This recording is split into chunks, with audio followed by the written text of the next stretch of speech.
යකෝ මුන්ට කොච්චර මස් මාළු දුන්නත් වැඩක් නැහැ නේ. වෙද්ද අපරාධි වගේ මහන්සිය. පැටියෝ කොහොමද? ඇයි බං උඹලා මස් මාළු කන්නේ නැත්තේ? උඹ කන්නේත් නැහනේ බං. අනිත් උන් කන්නේත් නැහැ. මට උඩු ජෝම්බස් අයියා ඉන්නවා. යන්නෝනි අවුස්සන්ද. දෙන්නම් අදෝකඩ හොඳ තොපියක්. එතකොට ළඟයිනේ. ජෝම්බස් මාමේ මොකෝ මේ අවේලාවේ? හරක්කත් බලන්න ආවද? මොන හරක්ද බං? ඒක නේ ජෝම්බස් මාමේ. සෑහෙන කාලෙකින් වෙසක් උත්සව සමරන්න සෙට් වුණා නේද? වැඩක් නෑ බං. ඒ ඇයි මාමේ? ඒ ඇයි බලන්න. සජ්ජි ජිජිබීද? මගුල කතා කරමු. යකෝ වෙසක් සමරන්න ඕනේ. සල්ලි නෑ බං සල්ලි. යකෝ මාමට සල්ලි නැත්තම් වෙන කාටද බං මාමේ සල්ලි තියෙන්නේ? මට සල්ලි දියේ බල. ඒත් මේ අර ආපු අලුතෙන් ආවේ අර මොකද උන්ට සල්ලි නෑ බං. මක් වෙලාද දැන් සල්ලි නැත්තේ? ඒ ඇස්සේ අර කොයිද මන්ද චිත්ත වගේකුත් නැතිලාලු බං. දැන් නෑ කතා කරන්න. අප්පට සිරි. එහෙම සිද්ධියක්ද? මන් දන්නේ නෑ බං. ඔය හැකර්ලයි බකර්ලයි රටේ නැති උන්නේ බං. හොරු ගියයි හැකර්ගේ කවුද බං දන්නේ? මොකා උසලද කියලා. හැකර් බකර් රේ මාමේ. හැකර් ළමයි. මොකෙක් හරි අරන්නේ බං. ඒ අරන් කියලා මේ ජෝම්බස් මම උඹට හොස්සලේ කියලා. යකෝ මම ජෝම්බස්. අපි දන්නවනේ ජෝම්බස් මාම වැඩයි කියලා. ඒක නෙවෙයි. මේ ගමන මොකද්ද ප්ලෑන් එක? සුපිරියට මේ ගමන දන්සල කර. උඹලා සෙට් එකම යටින්නවා. චා මරුනේ. දන්සලා මහා මඤ්ඤොක්ක දන්සල. හැබැයි ජෝම්බස් මාමේ ලොකුවට නම් කපන්න එපා කෑලි ටික. කෑලි පොඩියට කපන්න එපා. එතකොට මහා කිව්වේ? කට්ටි ගොනේ ඉන්නේ. යකෝ මහා බත් දන්සල කිව්වට බත්තට හරි පතන් විදියට නෑ. සූටියට දෙන්නේ. ඒ වගේ තමයි. අර ඒ කියන්නේ දන්සල ලොකුයි නේද? ඔය දේරුනේ පත්ති ගුණාට වගේ. වරේ මඤ්ඤොක්ක කෑල්ලකුයි සකට් සම්බල චුට්ටකුයි කාලා ආතලයක් ගන්න. අම්මට උඩු මාමේ. කියද්දි කටට කෙලවුණ නෑ. එතුන නැතුව කොල්ලෝ. උණුවේ දෙන්නේ බඩු. ලොකු කැන්ද කොලයක දාලා. පට්ටි ගොනේ ඉන්නේ. ඉංගානක දාලා දෙන්නේ බං. කොහෙන්ද මාමේ මඤ්ඤොක්ක ගන්නෙ? දැන් හැමතැනම දන්සල්නේ. දැන් බඩු අඩු ඇති නේද? යකෝ අපේ ගුණයාගේ වත්තෙන් ගන්න. ගුණයා දුන්නද මාමේ? ගුණයාගේ මට ප්‍රදාන කළා බොල. මං හිතන්නේ අක්කර පායකම තියෙනවා. ගුණයා ප්‍රදාන කළා කියන්නේ බං. ගුණයට මං කිව්වා රුපියල් 50 ගානේ කිලෝ එකක් දීපන්. කඩේ ගාන රුපියල් 50 නෙමෙයි තමා. ඒත් බං කොල්ලෝ ඌටත් පිනක් තියෙන්න බෑ. ඒකින්ද මං උගේ රුපියල් 50 ගානේ කියලා ඉල්ලුවා. ඔව් මාමේ. උටත් ඒක පින. ඒක හරි ඈ. ඌ ගියා ඊට පස්සේ රුපියල් 50ට එක මදිය. ඕකට මට මෙච්චරක් වේදන් ගියාය අච්චරක් වේදන් ගියාය. රටේ නැති බයිලා ගහන්න ගත්තා. ඒ කියන්නේ ඌ ණයෙන් ගණන් ගත්තා. ඊට පස්සේ මං ගියා හරි මචං. මං එනම් ගිහිල්ලා එන්නම්. බුදු සරණයි කියලා. පත්ති ගොනෙක් නේ. කවුද? ගුණයා. ඊට පස්සේ මම කරපු වැඩේ අකුලයි ප්‍රේමයයි ගියානයි මේකලයි අරගෙන ගියා උගේ වත්තට රෑ ගිහිල්ලා අක්කර භාගයකට දුන්නා වැඩේ. අඩේ මාරයිනේ. අන්න කොට ගාලා දිනවා ගේ පිළිකන්නේ. හත්තිගේ එතකොට 50 ගාන දීලාද ගෙනාවේ? දිගොනෙන්නේ. ඌට මම රුපියල් 50 ගාන උපර එකක් දුන්නේ. ඌ එක ගත්තේ නැහැ. ඉතින් මට කරන්න දෙයක් නැහැ. එතකොට ඒකින්ද දන්සල දෙන්නේ? ආයෙත් හරි හරි මාමේ. ගොඩක් පිං ලැබේ. මාත් එන්නම්කෝ අවදට.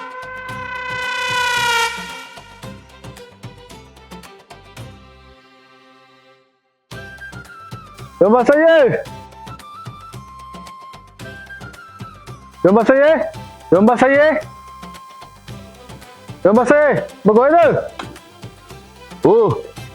Wareng. Mau dawat ini. Udah, enak.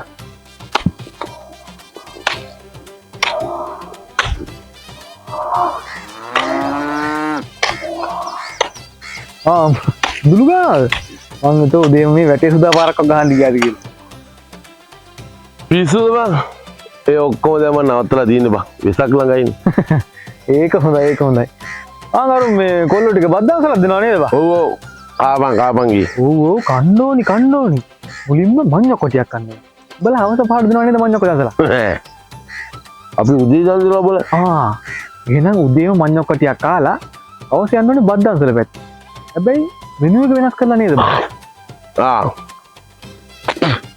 එහෙම කතාවක් තියෙනවා තමයි බං. කලින් නම් මම දැක්කේ අඹ මාළු ඒවා මේවා දාලා තියෙනවා. හැබැයි පස්සේ වැව් මාළු, හොරිප්පු, සූසම්බෝල අරන් මේවා සෑහෙන ලිස්ට් එකක් දාලා තිබ්බා බං.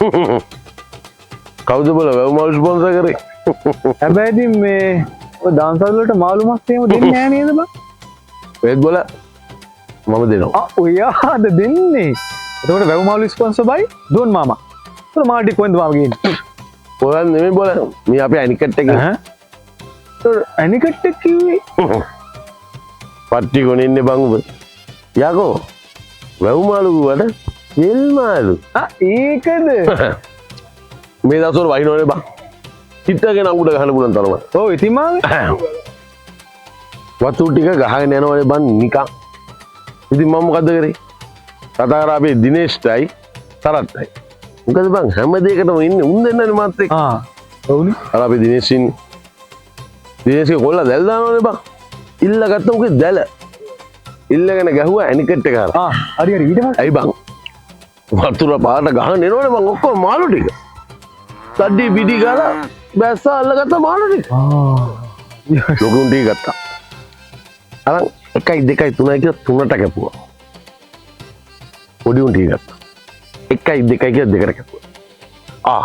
ඔලු ටික හදලා පන්සල ගාව ඉන්න බල්ලන්ටයි පූසන්ටයි දුන්නා. ඒකත් නෑ නේද? ඒකනේ බං. ඒ මාළු ටික තිබ්බා දන්සල්ට. වෙසක් කියන මාළු ටික මං ගාව. අපට සිරිය. එතකොට කිලෝ 10ක් විතරක් විතර ඇති නේද බං? පට්ටි ගොනින් එච්චර මාළු අල්ලලා කොයිද බං? කිලෝ 10ක් 15 කිලෝ 20ක් 25ක් 30ක් අනිවාර්යෙන් තියෙන. ඒක ලොකු පිනක් නේද ඉතින්? ඒකනේ බං. මිනිසුන්ට මොනවද දෙන්න බෑ බං සරද බච්චුන්ටක් කනකොට. ඒක පින් හතේ වැඩක් ජොම්මාම. එහෙනම් මං ගිහින් එන්න.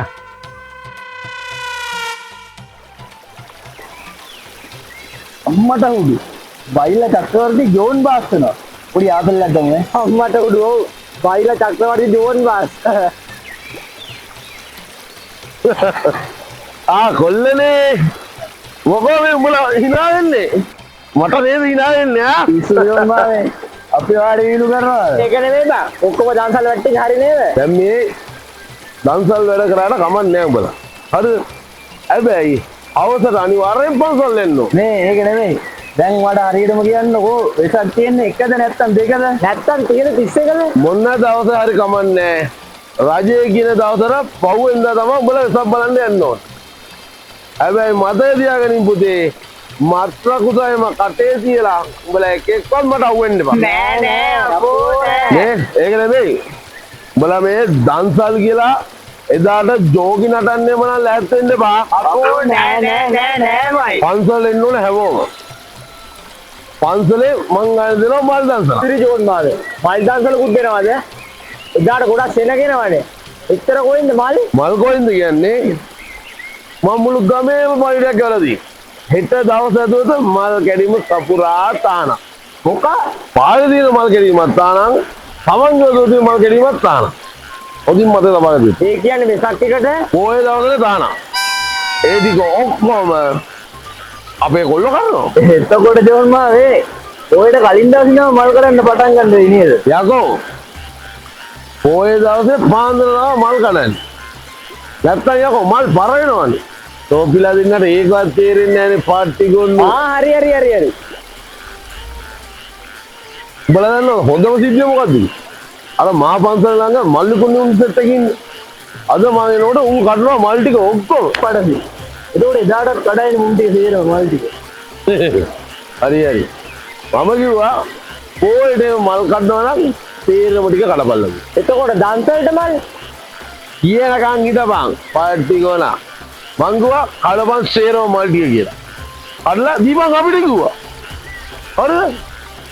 අපිට දෙන්න කිව්වලා දුන්නේ නැත්නම් මං ගෝ බෙල්ලම වීල් එක වතුරට ගියා. හැබැයි ජෝන් ගාම කිව්වාම බයයිනේ හැමෝම. ඊට පස්සේ කිව්වා දෙන්න මල් ටික ඔක්කොම අපිට කියලා. ඊට පස්සේ අපිට දෙන්නේ කොල්ල ටික දැම්මා මල් ටික පුප්පන යන්නේ. එතකොට තීරණම දෙනවද මල්? නැද්දුව බල තේරම දෙනවා මං. අපේ ඉතින් මොන තරම් පිනක්ද? පිනක් වගේ නෙදිනේ පින්කන්ද. මේ හැමෝම එනම් පන්සල පැත්තට එන්න ඕනේ. මං එනවා බං නාගන්න කොල්ලනේ. හරිද? ඉතින් අප්පගේ පින්න බව මුල් කරන්නේ.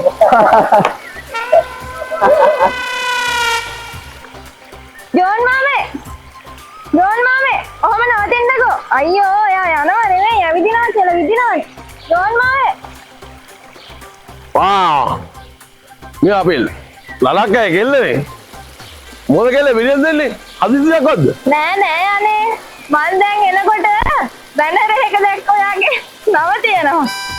ඒකයි ආවේ කතා කරගෙන. ලලක්කයි දුවනේ. මොකක් හරි ඕපයක් වහගෙන ඉන්නේ.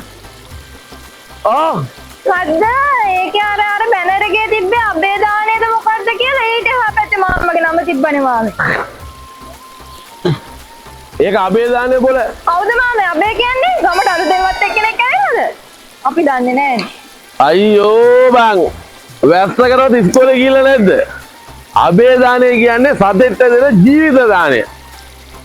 යකෝ මම දැන් ඊයේ නාන හම්බෙන්න ගිහිල්ලා තාවේ. ඌත් එක්ක ඔය ගැන කතා කරලා. මොකෙද්ද හරකෙද්ද මාමේ? ඔව් හරකෙක් බං කෙල්ලේ.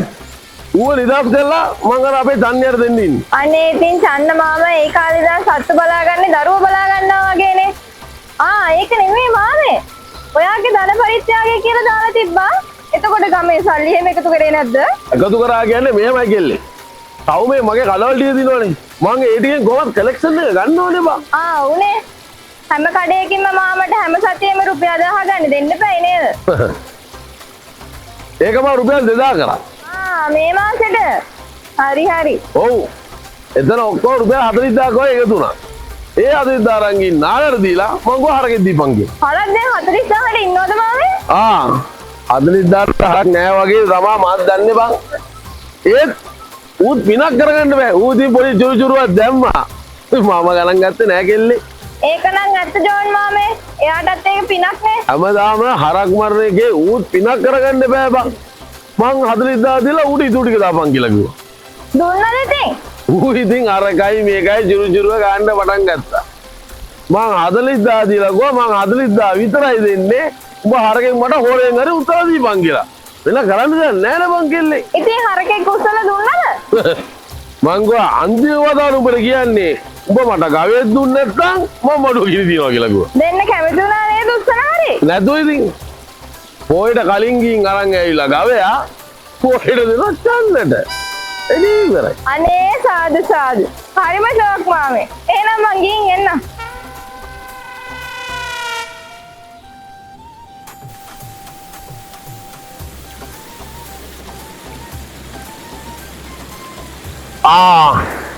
ඔල්ලනේ උඹලා ආවේ හොඳයි. මේ ඔක්කොම දවස් 6ක් නේද තියෙන්නේ? බත් මඤ්ඤොක්ක කෝපි ඔක්කොම දවස් 6ක් විතර තියෙනවා. ඔව්. ඔක්කොම 6යි. 6ටම ආරක්ෂාව උඩරිම මට්ටේ තියෙනවා. ඔව්. ඒක හරි මාමේ. ඔව්. මොකද පිටුම් ආවට පස්සේ උඹලා දන්නවනේ. අරකමදි මේකමදි ඒ බයිලා වැඩක් නැහැ. අන්තිම වෙනකම් පරිප්පුයි සම්බෝලයි මත හරි අපි දෙන්න ඕන.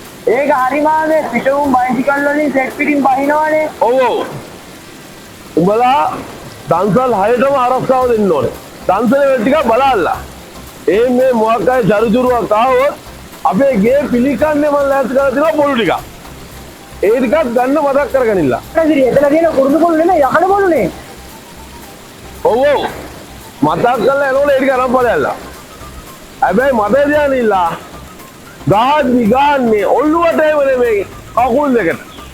මතකයිනේ? පොළොවලින්නේ නෑ බං. ඒ වෙලේට අවුවනේ එකකින්.